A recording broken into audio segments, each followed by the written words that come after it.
우리가 지난 30년 동안에 한국교회에 가장 큰 영향을 미친 신학이 있다면 바로 번영의 신학입니다. 번영신학. 여러분, 번영신학이 무엇입니까? 번영신학은 성경 말씀 중에 성공과 축복과 번영을 강조합니다.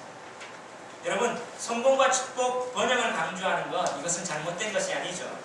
그런데 이 번영의 신학은 성경의 한쪽만 너무 강조한 나머지 균형을 잃어버렸어요. 그래서 편협하다 하며 신학자들의 비판의 대상이 되고 있습니다. 그럼에도 이 번영의 신학이 한국 사회에 강한 영향을 미칠 수 있었던 것은 우리 한국의 토속적 신앙인 기복신앙과 잘 맞아 떨어졌기 때문입니다. 기복신앙이 뭐예요? 복을 구하는 거죠. 근데 이 복을 구하는 것 잘못된 건 아닙니다. 우리가 살아가면서 복이 필요합니다. 그런데 그 기복신앙과 번영신앙은 너무나 우리 한국인의 정서에 잘 부합됐고 강한 설득력을 주셨습니다. 그래서 과거의 전도 현장에 보면 가장 많이 들을 수 있는 말이 뭐예요? 예수 믿고 복 받으세요. 예수 믿고 복 받으세요. 여러분, 이 말이 올바른 말입니까? 틀린 말입니까? 올바른 말이에요. 그런데 예수 믿고 복 받으세요 하다 보니까 왜곡된 게 있죠. 복 받기 위해서 뭐 해야 된다고요? 예수님을 믿어요. 그렇다면 실제로 예수님 믿고 축복받는 사람이 많습니다. 예수님 믿고 세임과 용기를 얻습니다. 이 사실을 믿습니까? 아멘. 그런데 이 번영신앙은 예수 믿고 복 받으세요 할 때 뭐가 중요해요? 복이 중요합니다. 그러면 결국에는 복 받는 것에 목적이 되다 보니까 예수 믿는 게 목적이 되는데 충격이 약간 전도됐어요. 결국에는 어떻게 해요? 예수 믿고 복 받는다. 복이 핵심입니다. 그런데 여러분, 예수 믿고 때때로는 복이 아니라 고통이 있을 수 있어요. 그래서 번영의 신앙의 문제는 예수님이 중심이 아니라 우리 현세적인 복, 현세적인 성공, 현세적인 번영이 있다 보니까 때때로 고난의 문제를 해결하지 못합니다. 그래서 때때로 병이 걸리거나 고난당하면 이거는 죄의 결과야 하며 때때로는 치부해버리고 정죄해버릴 수도 있습니다. 근데 성경에 보면 고난의 의미는 하나님은 놀랍게 해석합니다. 하나님은 창조주여 전능하신 하나님입니다. 그래서 다윗은 뭐라고요? 고난당한 것이 내게 유익이라. 이로 인하여 주의 율례를 배웠다. 그래서 고난을 변화시켜 주시고 고난을 오히려 하나님 앞에 나갈 수 있는 도구로 만드시는 능력이 누구입니까? 하나님입니다. 그러면 복이 더 중요합니까? 예수님이 더 중요합니까? 예수님이 더 중요하죠. 그렇습니다. 근데 번영의 신앙은 예수님보다 복에 더 초점을 두었다는 게 때때로는 비판에 그리고 편협한 신앙이다, 이렇게 비판을 받아왔죠.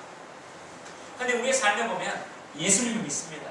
정말 이 복받고 잘되면 좋지만 때때로 예수 믿기 때문에 손해본 경우도 없지 않아 있습니다. 예수님 믿고 정말 이제 내 양심이 회복되었기 때문에 신앙적으로 살려고 했는데 가정이나 회사에서 손해보는 경우, 이것을 경험한 사람도 있습니다. 오히려 신앙 때문에, 믿음 때문에 박해받고 손해보는 사람이 얼마든지 많이 있다는 거예요. 이것을 번영신학이 해석해 주는 겁니다. 오늘 본문에 45절은 어떻게 시작됩니까? 바로 오병이어의 기적이 일어난 이후에 시작되고 있습니다.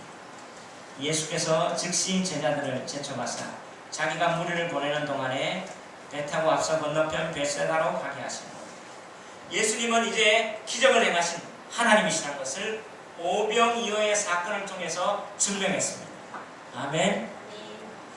제자들은 뭐예요?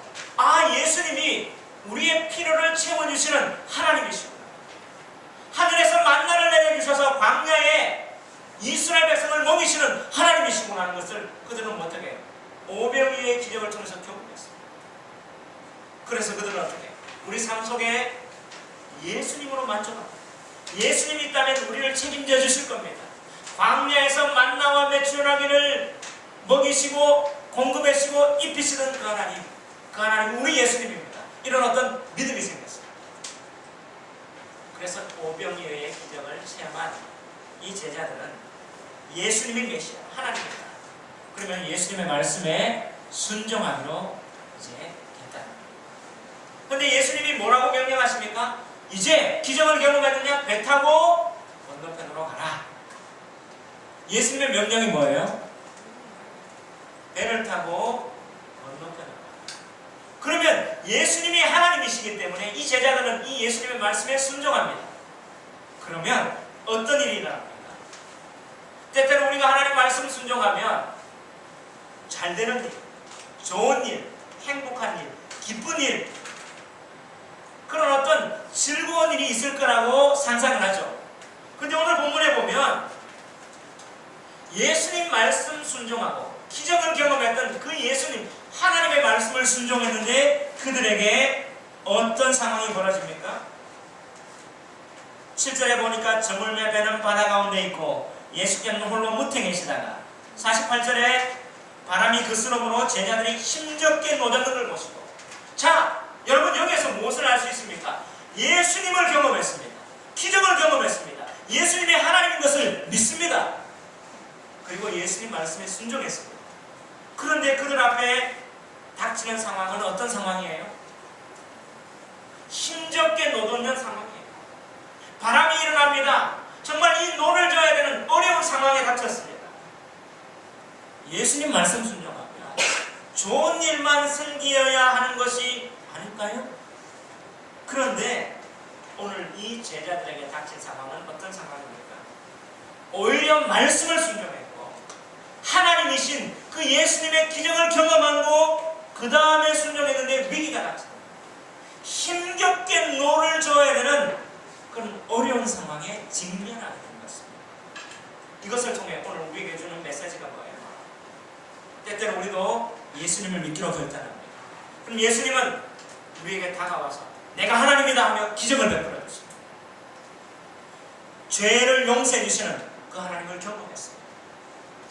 이제 그 하나님을 경험하고 신앙적으로 열심히 살려고 하는데 때때로 우리의 삶에 오히려 더 어려워지거나 더 힘들어질 때 그때가 있지 않습니까?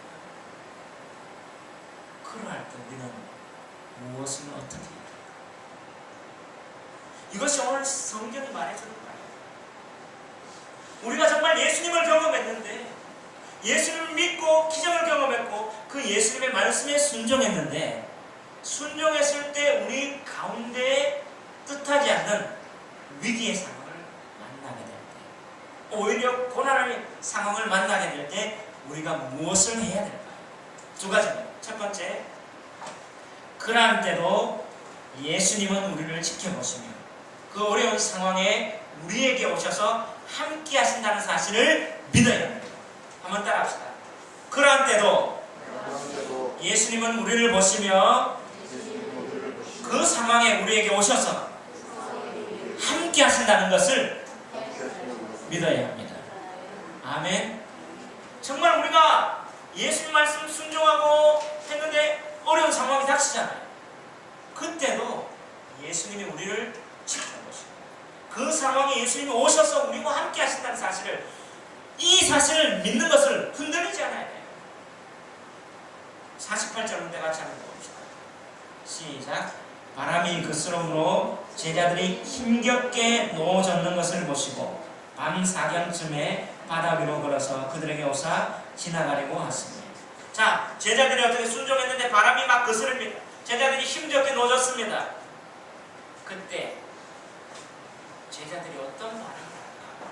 한번 상상해 보십시오. 이렇게 반응을, 우리는 왜 이 풍랑 속에 고생하게 되는 거야? 예수님 어디 갔는 거야? 예수님 왜 우리와 함께 하지 않는 거예요? 왜 예수님께서 우리를 이 풍랑 속에 밀어넣으셨지? 그냥 광야에 있으면 되지 않을까 하며 불평할 수도 있고. 그래서 이해되지 않아가지고 예수님 앞에 따져 물을 수도 있습니다. 그런데 예수님은 어디 계십니까? 성경은 예수님은 어디 계신다고 말씀하셔요? 46절 크게 한번 읽어봅시다. 시작. 무리를 작별하신 후에 기도하러 산으로 가신다. 예수님은 제자들을 바다로 건너가라 하시고 나서 예수님은 어디 가셨어요? 산으로 가셨어요. 산에 뭐하러 가셨습니까? 기도. 여러분, 예수님은 하나님이십니다. 이 사실 모르십니까? 오병이어로 5,000명을 먹이고 12광주리가 남게 할 능력의 공급자이십니다. 아멘. 그 하나님이 기도가 필요합니까? 필요 없을 수 있어요. 예수님은 하나님이십니다. 그럼에도 불구하고 예수님은 어디 가셨습니까? 기도하러 산에 올라가셨어요. 왜 예수님이 기도하러 산에 갔을까요? 제자들과 함께 가면 될 텐데. 여러 가지 상상이 있을 수 있지만 예수님은 기도가 필요 없는 하나님이시지만 오히려 예수님은 기도의 모범을 보이시는 분이십니다. 늘 우리는 기적 이후에도 뭘 해야 된다? 기도해야 된다는 사실을 보여주시는 것입니다. 왜요? 우리에게는 가야 할 길이 있거든요. 십자가의 길을 걸어가기 위해서는 기도가 필요해요. 또 그리고 기적 이후에 때때로 날마다 기적이 뻥뻥 터지는 것이 아니라 기적 이후에 힘든 상황이 있을 수도 있다는 말이에요. 그때 제자들이 이것을 이겨낼 수 있는 힘을 달라고 예수님은 중보기도 했습니다.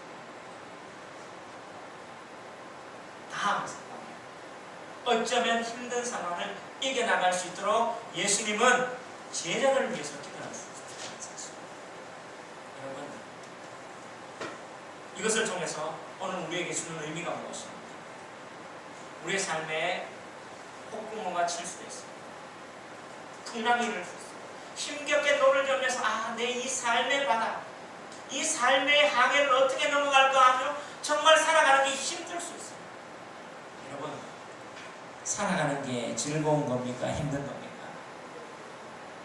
어떤 사람은 두 가지 봐요. 저는 젊었을 때는 상황이 힘들었지만 삶은 해피합니다. 행복합니다. 왜냐하면 내 사랑하는 여인이 있고 나는 결혼할 거야. 행복해서 아주 아름다운 가정을 꾸밀 거야. 이런 꿈이 있었어요. 그때는요, 어렵더라, 상황이 힘들더라도 해피했어요. 근데 살다 보니까 40이 넘어가고 40 중반쯤 되니까 사는 거는 힘든 거구나. 두 가지가 나왔죠. 정말 우리의 삶 속에서 이 삶을 이겨나가기 위해서 삶의 여러 가지 풍랑과 바람이 있을 때 힘들게 허우적거리며 힘들게 이것을 이겨나가기 위해서 노를 젓는 것처럼 있을 때 그때 내가 믿고 있는 예수님 어디 계십니까? 정말 예수님이 멀리 계시다고 하면서 때때로는 공간적으로 괴리감을 느끼고 있는 그런 성도님들은 없습니까? 정말 그 예수님이 내가 이렇게 힘들고 노젓고 이 상황을 정말 헤쳐나가기 위해서 이렇게 괴로워하는 것을 예수님 알고 계실까? 하며 그 예수님에 대해서 의심하지는 않았습니까? 여러분, 이런 고통 가운데 우리가 이런 힘든 상황 가운데 예수님이 어디 계셨습니까? 예수님은요 바로 우리의 죄를 위하여 대속하기 위해 십자가를 지신 예수님은 부활하셨습니다. 부활하신 그 예수님은 승천하셨습니다. 하나님의 우편에 앉아 계셔서 우리를 위하여 간구하시고 중보하고 계십니다. 그 예수님은 그렇습니다. 부활하고 승천하신 예수님은 승리하셨습니다. 아멘. 그 예수님의 승리를 우리가 쟁취하기 위해서 예수님은 하늘 보좌 하나님 우편에서 우리를 위하여 무엇하고 계신다고요? 간구하고 중보하고 계십니다. 바로 예수님이 어떻게 해요? 오병이어의 기적을 보이시고 제자들을 삶의 현장에 던져보내시고 산에서 중보하고 기도하셨던 거죠. 그래서 사도 바울은 이 사실을 자기의 삶에서 깨달았습니다. 로마서 8장 34절에 이렇게 말합니다. 우리 다 같이 한번 이 성경 문제를 한번 읽어볼까요? 시작. 죽으실 뿐 아니라 다시 살아나신 이는 그리스도 예수시니 그는 하나님의 우편에 계신다여 우리를 위하여 간구하시는 자신이다. 아멘. 예수님은 십자가에 우리 죄를 용서하시고 대속하기 위하여 죽으셨습니다. 그럼 죽어서 끝나는 것이 아니라 다시 부활하셨습니다. 할렐루야. 그 승리하신 부활의 영광의 예수님이 하나님 우편에 승천하고 계셨습니다. 그 하나님 우편에서 예수님은 무엇하고 계십니까? 우리를 위하여 기도하시고 계십니다. 사도 바울은 이 사실을 알았습니다. 그렇습니다. 삶의 현장에 제자들이 괴롭게 노를 젓고 삶의 현장을 헤쳐나가고 그렇게 힘들게 있지만 예수님은 뭐예요? 산에서 기도하신 거예요.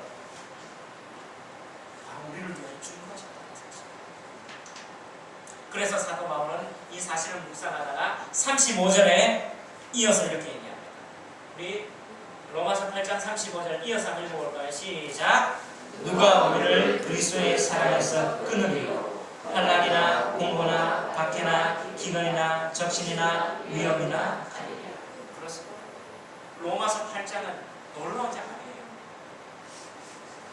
누가 우리를 그리스도의 사랑에서 끊을 수 있느냐? 환난이 우리를 끊을 수 있느냐? 공고가 박해나 기근이나 적신이나 위험이나 칼이나 절대로 그럴 수 없다.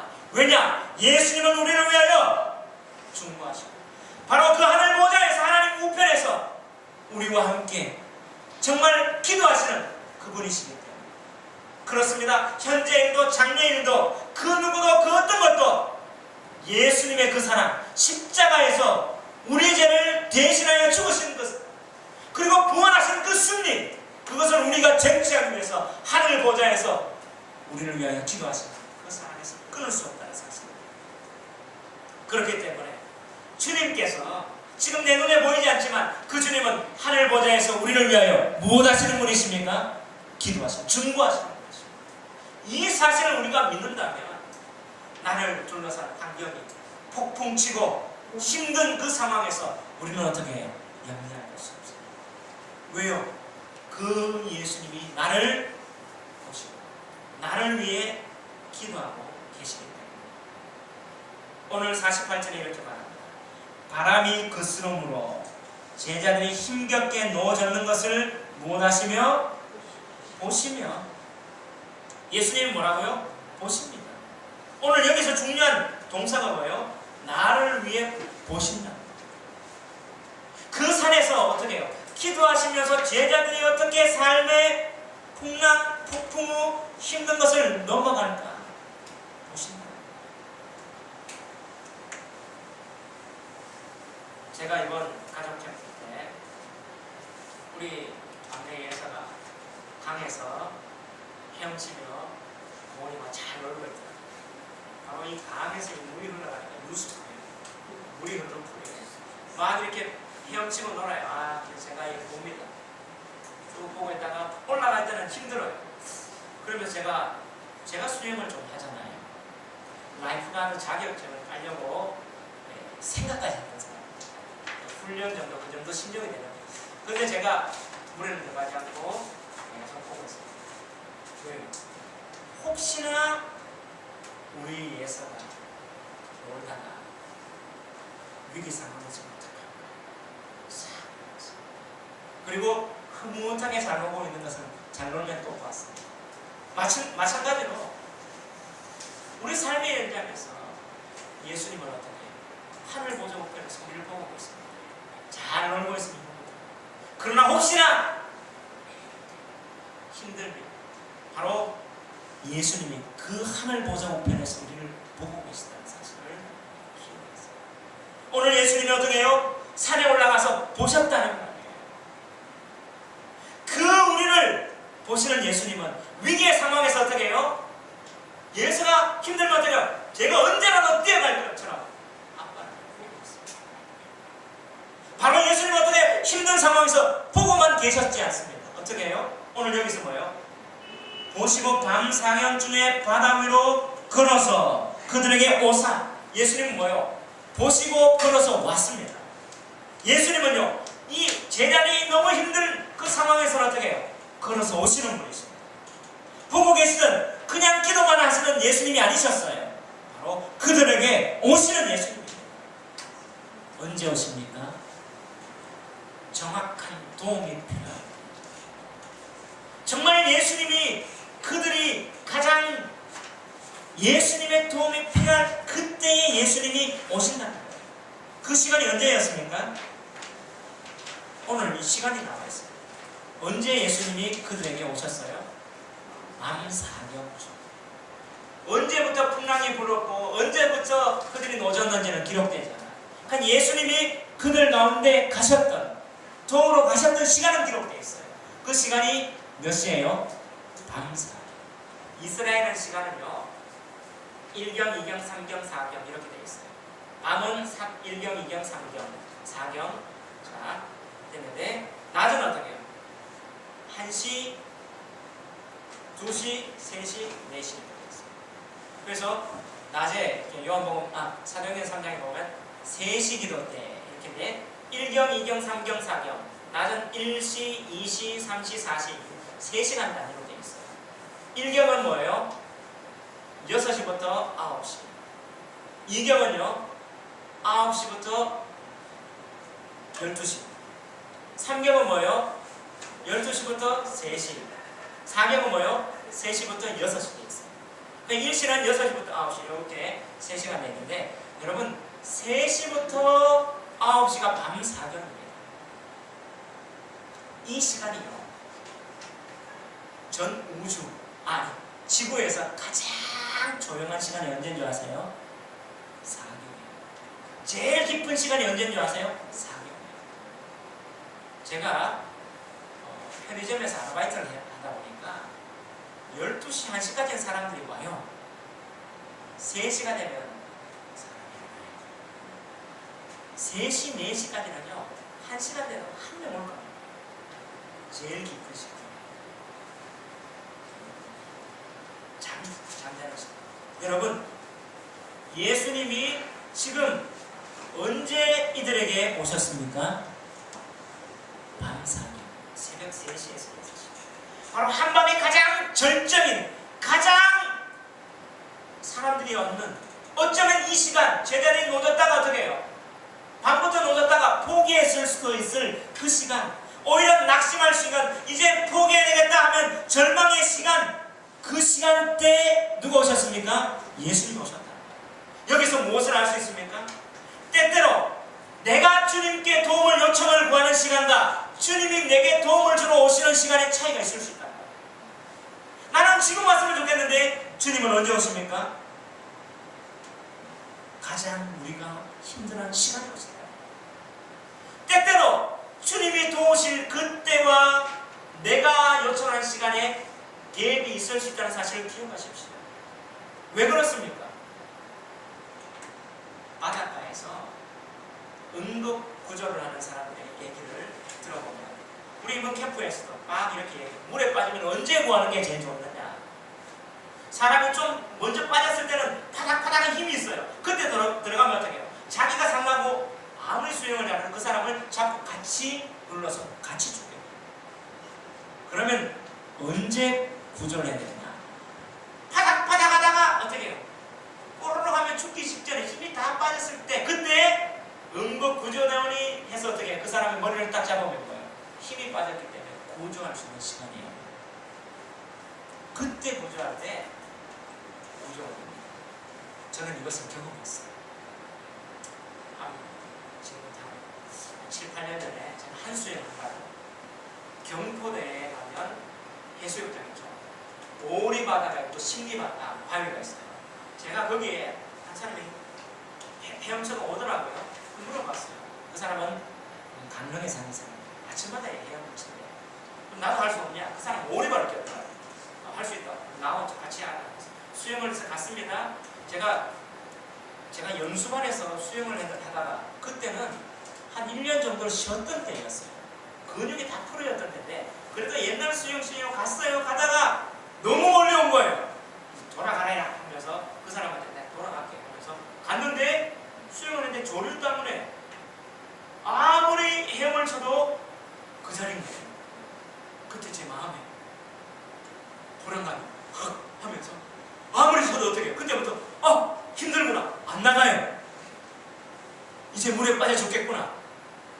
어설프게 수영하는 사람이 이렇게 힘들어요. 그때 제가 뭐예요? 응급구조 해가지고 그때 입영을 하면서 살려달라고 하니까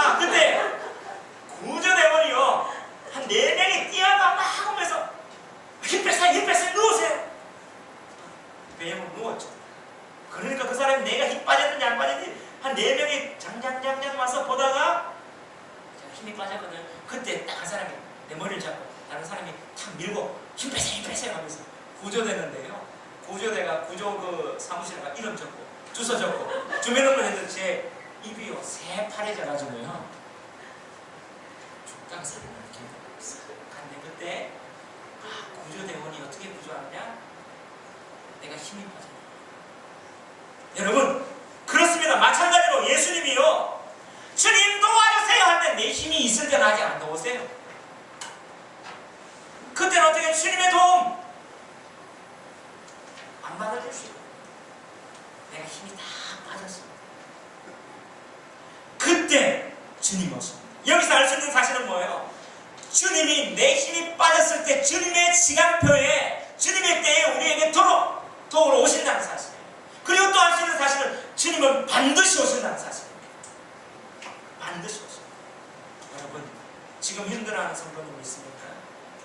조금만 더 힘 빠지고 기다렸어요. 내 때가 아니라 주님의 때에 오십니다. 아직 내 힘이 남아있기 때문에 주님이 안 오실 수 있다는 사실입니다. 자, 오늘 우리 삶의 풍랑에서 기적을 본 이후에 때때로 더 힘든 상황이 있을 때 우리는 어떻게 해야 됩니까? 두 번째 한번 따라합시다. 그러한 때도 마음이 둔해지지 말고 그렇게 한번 따라합시다. 오히려 기적을 베푸신 예수님을 더 깊이 사모해야 됩니다. 아멘. 그때 어떻게 마음이 둔해지면 기적을 베푼 예수님을 더 알고 더 사모해야 된다는 사실이에요. 힘든 상황에서 어떻게 해요? 예수님만 붙잡아야 된다는 사실이에요. 핵심은 누굽니까? 예수님입니다. 오늘 사람들은요 힘든 상황이 되면 눈과 마음과 귀가 어디에 집중되는지 아세요? 환경에 집중돼요. 근데 환경에 집중되면요 그 전에 일어났던 신앙 일들은 다 깡그리 잊어버릴 때가 많아요. 그럴 때 우리는 무엇을 지켜야 돼요? 마음 지켜야 돼요.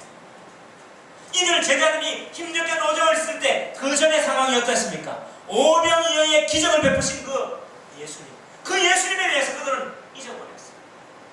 마음이 들었어요. 52절 한번 읽어봅시다. 시작. 이는 그들이 그 뜻되시는 일을 깨닫지 못하고 도리어 그 마음이 둔하여 졌음이라. 그들이 뭐라고요? 기적 베푸시는 예수님을 잊어버리고 마음이 어떻게 됐다고요? 둔해졌어요. 예수님이 어떻게 그들 가운데 옵니다. 49절 읽어봅시다. 시작. 제자들이 그가 바닥 위로 걸어오심을 보고 유령인가 하여 소리를 쳤어요. 자, 예수님 보고 뭐라고요? 제자들이 유령. 그 전에 직전에 예수님이 어떤 분이었습니까? 물고기 2마리와 보리떡 5개로 5,000명을 먹이시는 능력의 하나님이셨는데 그 능력의 하나님을 뭐예요? 잊어버렸어요. 왜요? 그들이 예수님을 잊어버린 이유가 뭐예요? 마음이 둔해졌어요. 왜 마음이 둔해졌을까요? 환경에 집중해요. 여러분 이것을 통해서 우리가 알 수 있습니다. 우리 앞에 환경이 있죠. 그 환경에 집중하고 환경만 보다 보면 우리의 마음이 무너질 수 있다는 사실을 기억하십시오. 그럼 뭐예요? 마음을 지켜야 돼요. 제가 좋아하는 성경 잠언 4장 23절 우리 한번 이 성경을 한번 읽어봅시다. 시작. 모든 지킬 만한 것 중에 더욱 내 마음을 지키나 생명의 근원이 이에서 나옵니다. 할렐루야. 모든 지킬 만한 것 중에 무엇을 지키라고요? 우리의 마음. 생명의 근원이 어디 있다고요? 마음에 있어요. 힘든 상황에서 우리의 마음을 지켜야 돼요. 우리의 마음을 지키기 위해서는 환경 보지 말아야 됩니다. 그리고 뭐예요? 말씀 들어야 돼요.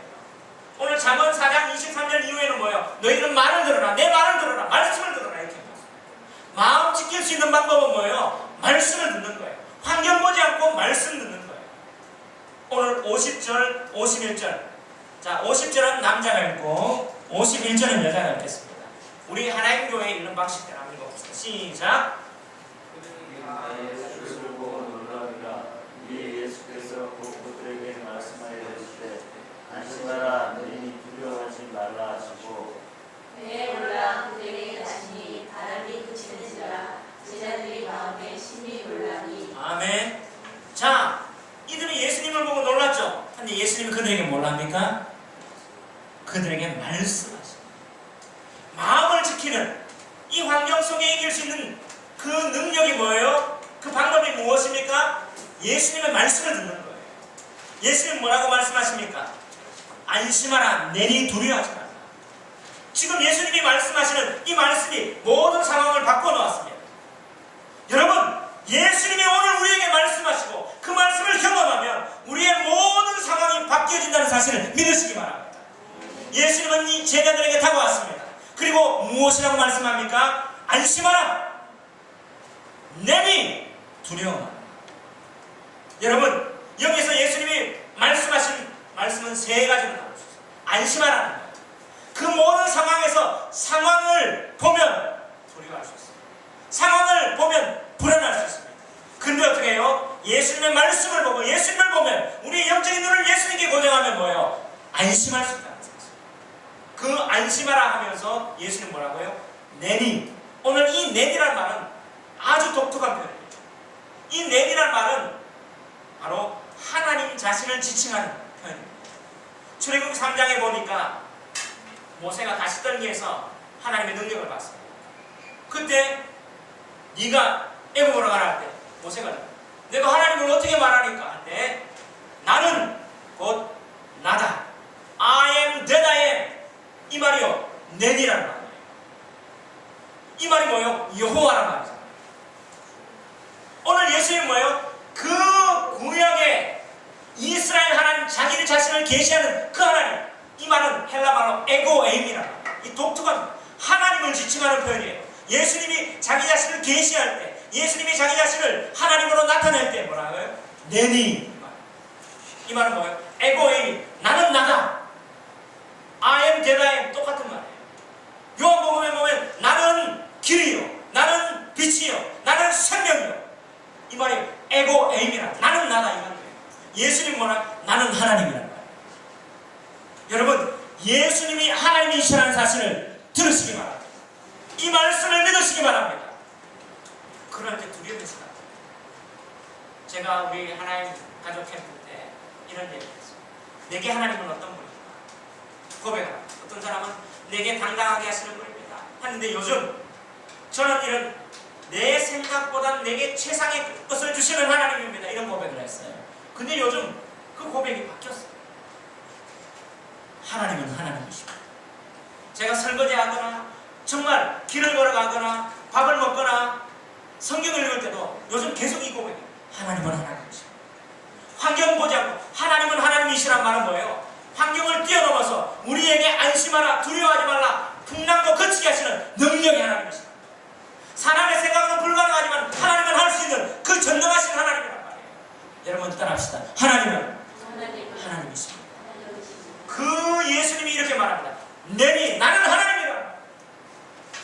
무엇을 들어야 됩니까? 예수님은 하나님이라는 사실을 다시 한번 기억해야 돼요. 그 기적을 베푸셨던 오정 이하의 기적을 베푸셨던 그분이 하나님이란 말이에요. 근데 때때로 어떻게 풍랑 가운데 괴롭게 놓여졌다 보니까 그 기적을 베푸신 그 예수님을 잊어버렸죠. 마음이 무너졌어요. 여러분, 구원받았습니까? 위기 가운데 우리를 하나님이 구원해 주셨던 그 경험이 있습니까? 잊지 마세요. 왜 또 그 기적을 보았음에도 불구하고 지금 어렵다고 그 예수님을 잊어버려요? 중요한 게 그 기적을 넘어가는 것은 예수님입니다. 예수님 누구냐? 예수님은 하나님입니다. 내니. 그리고 뭐라고요? 두려워하지 마세요. 예수님 보면 두려워하지 마세요. 환경 보면 두려워합니다. 그렇습니다. 때때로 이 예수님, 그 환경 가운데 예수님을 하시는 우리가 힘들 때 제가 이런 말, 우리 가족들이 옆에 있을 때 힘들 때 어떻게 힘이 되죠. 아빠 힘냈어요. 우리가 있잖아요. 근데 힘든 상황이에요. 누구야 힘내라. 내다. 예수님 오셨어요. 내다. 안심하라. 두려워 말라. 이렇게 말씀하세요. 그 예수님에게 집중. 그 예수님을 다시 기억합니다. 그 예수님은 오늘 우리의 삶의 바다가 때때로 풍랑이 있어 괴로이 노젓고 있는 삶이 힘들어요, 불안해요, 두려워요 하는 당신의 제자들에게 찾아오셨던 그 예수, 오늘 우리에게 찾아오셨어요. 안심하라, 내가 두려워 말라 말씀하세요. 그 예수를 보십시오. 곧 오실 겁니다. 이런 이야기가 있습니다. 여러분, 죽음의 수용소라는 그 책, 빅터 플랭클이라는 정신과 의사가 쓴 책. 그런 2차 세계대전 나치 그 유태인의 학살 가운데 아우슈비츠에서 생존하고 살아났던 그의 이야기를 일기식으로, 그리고 로고 테라피라고 의미치료라고 그 이론들을 썼던 정신과 의사요 정신분석 학자였습니다. 그가 아우슈비츠에서 있었던 이야기 가운데 유대인들은요, 그는 이제 아우슈비츠에서 살아나서 스웨덴에서 병원을 개원하고 정신의학 학자로 활동하면서 그들이 해마다 6월절에 그저 가족들을 불러놓고 아니마밈의 노래를 부릅니다. 이것이 확산되어서 유대인들은요 아니마밈의 노래를 부릅니다. 이 아니마밈이라는 말은 히브리 말로 나는 믿는다 이런 말입니다. 한번 따라합시다. 아니마밈, 나는 믿습니다. 근데 이 아니마밈의 노래가 그 혹독한 아우슈비츠에서 작사 작곡됐는데요, 노래가 이렇게 아니마밈, 나는 믿습니다. 나의 메시아가 나를 돕기 위해서 반드시 찾아오리라는 사실을 믿습니다. 뭐라고요? 나의 메시아가 나를 돕기 위해서 반드시 찾아오리는 사실을 나는 믿습니다. 이렇게 노래했는데, 근데 그 동료들이 하나씩 하나씩 가스실에서 불려서 죽어가는 모습을 사람들이 바꿔서 나는 믿습니다. 나의 메시아가 나를 돕기 위해서 반드시 나를 찾아오리라는 사실을 믿습니다. 그런데 때때로 그 메시아는 너무 늦게 옵니다. 그때 이 한 청년 의사, 이 빅터 플랭크, 난 이렇게 안 부를 거라 작정을 했어요. 그는 왜요? 나는 믿는다. 나의 메시아가 반드시 나를 찾아올 거라는 사실을 믿는다. 너무 높게 한다는 사실을 빼버렸어요. 왜요? 하나님이 자기와 함께 하시고 자기를 구원하시는 사실을 믿었기 때문이죠. 그래서 자기는 여기서 죽지 않을 거다. 그래서 수용실에 갇혀 있으면서 한 사람씩 가스실에 불려나가는데 자기는 살기 위해서 어떻게 해요?